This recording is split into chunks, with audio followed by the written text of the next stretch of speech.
अगर हमारा 24 घंटे में हमारी सुनवाई नहीं होती है तो वार्ड नंबर 6 के सारे निवासी जो भी हैं यहाँ पे चक्का जाम करेंगे और आपको बता देंगे कि एक जनशक्ति की कितनी शक्ति होती है।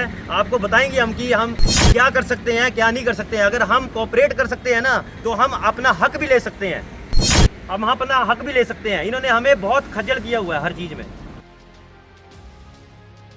अभिवादन स्वीकार करें मैं उदय पठानिया। 4 लेन विकास का प्रतीक, और इसी विकास के नाम पर बीजेपी ताल ठोंकती है कि हम 4 लेन लेके आए थे, कांग्रेस तो श्रेय ले रही है। और कांग्रेस का यह आरोप है कि हमारी जो कोई मदद है वो केंद्र नहीं कर रहा है। लेकिन इन दोनों बीजेपी और कांग्रेस की चक्कियों में आम आदमी कितना पिस चुका है, इसके जगह जगह उदाहरण मिलते हैं। अभिवादन स्वीकार करें मैं उदय पठानिया। आज बात होगी उस 4 लेन की जिसने आदमी की जो लाइफ लाइन है उसको ही तबाह कर रख दिया। कांगड़ा जिला में 4 लेन का काम बड़े जोरों शोरों पर चला हुआ है और उतना ही जोर शोर से आम आदमी की तबाही यहां पर होती हुई नजर आ रही है। और इससे बदनुमा दाग सिस्टम पर क्या होगा कि गरीबों के घर ढह रहे हैं लेकिन उनकी सुनवाई करने वाला कोई नहीं है। जरा ये थोड़े से जो दृश्य है वो देख लीजिए। मैं ओम प्रकाश बोल रहा हूँ, वार्ड नंबर 6 से, पंजाब नेशनल बैंक के सामने शाहपुर के थोड़ा आगे। और ये जो रात को 3:30-4 बजे मेरे गाड़ी गिर गए बात के कारण।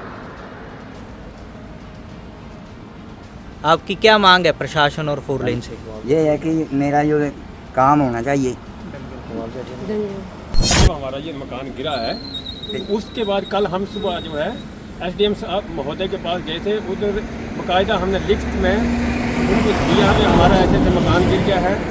तो उसके बाद अभी 24 घंटे से ज़्यादा हो चुके हैं उसको एप्लीकेशन को दिए हुए, परंतु ना तो प्रशासन की तरफ से अभी तक कोई एसडीएम साहब देखने आए हैं, ना उन्होंने कोई अपना पदाधिकारी अभी तक मौका देखने के लिए भेजा है। क्या यही एक गरीब की इतनी ही औकात रह गई है, मरे या जिए उसका कोई प्रशासन को कोई मतलब नहीं है।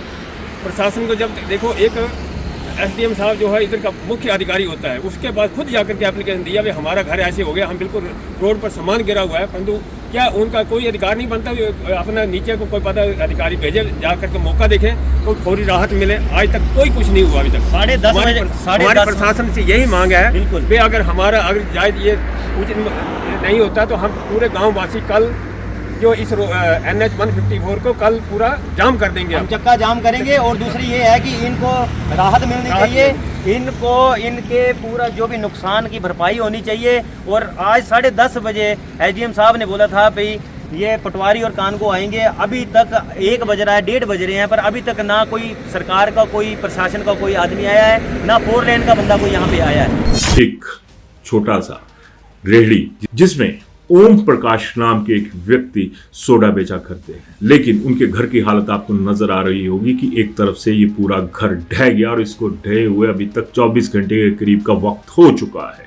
और सोडा बेचने वाले के लिए हमारी सरकार, हमारा सिस्टम कोई मदद नहीं कर पाया है। जिसे कहते हैं ना कि तुरंत प्रभाव से एक मदद दे दी गई, तो कांगड़ा में ये मदद भी इन्हें नहीं मिल पा रही है। और ये उप मुख्य सचेतक केवल सिंह पठानिया की कॉन्स्टिट्यूएंसी शाहपुर का मामला है। सचेत होने की जो जरूरत है वो केवल सिंह पठानिया जी को भी है, लेकिन आम आदमी कहां जाए, कहां सिर पटके।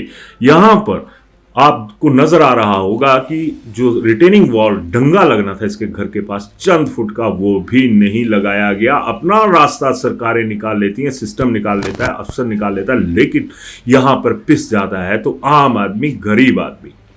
ओम प्रकाश जी, उनकी फैमिली को भी आप देख रहे होंगे, ये कितने से आपको अगर ये कहूं कि आर्थिक रूप से संपन्न नजर आ रहे होंगे। और संपन्नता किसके खाते में नजर आती है आज की डेट में? क्या आपको कोई ऐसा नेता नजर आता है जिसके हालात ऐसे हों? आपको ऐसे लोग हम आप में देखने को मिल जाएंगे, लेकिन जो हमारे हुक्मरान हैं, जो हम पर राज करते हैं, वैसा एक भी आदमी आपको देखने के लिए नहीं मिलेगा। इनके घरों के बाहर तो ये कहूं कि 40-50 फीट के डंगे भी लग जाते हैं। यहाँ पर 2.5 फुट का, 3 फुट का, 5 फुट का रख लीजिए, वो डंगा नहीं लगाया गया। और बात फिर वही आ गई कि शाहपुर, नाम में शाह और जो वहां पर प्रशासन की गतिविधियां हैं बिल्कुल फकीरों वाली नजर आ रही हैं। बयानों में आपने सुन भी लिया होगा कि लोग क्या कह रहे हैं। ये आवाजें जो है वो हमारे सिस्टम के कानों तक क्यों नहीं पहुंचती? कब तक हम लोग चीखेंगे?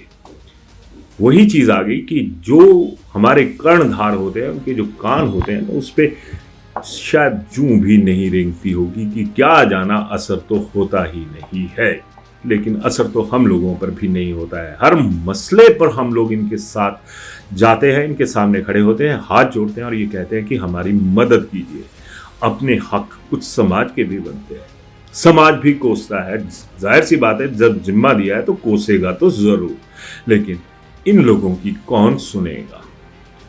तो लास्ट बट नॉट लीस्ट, इतनी सी मेरी गुजारिश रहेगी कि गरीबों की भी सुन लो आप, क्योंकि ये गरीब जो है ये मतदान केंद्र तक पहुंचते हैं और जिन अफसरों की आप सुनते हो ना, वो आराम से उस दिन, जिस दिन मतदान होता है, उस दिन छुट्टी का मजा लेते हुए नजर आते हैं। और ये मैं नहीं कह रहा हूं, बहुत पुराने जो जर्नलिस्ट हैं वो भी कहते थे, आम आदमी भी कहता है कि पोलिंग स्टेशन तक हम पहुंचते हैं। लेकिन जब इनकी जरूरत होती है तो इनके पास कौन पहुंचता है? सोचिएगा जरूर। धन्यवाद।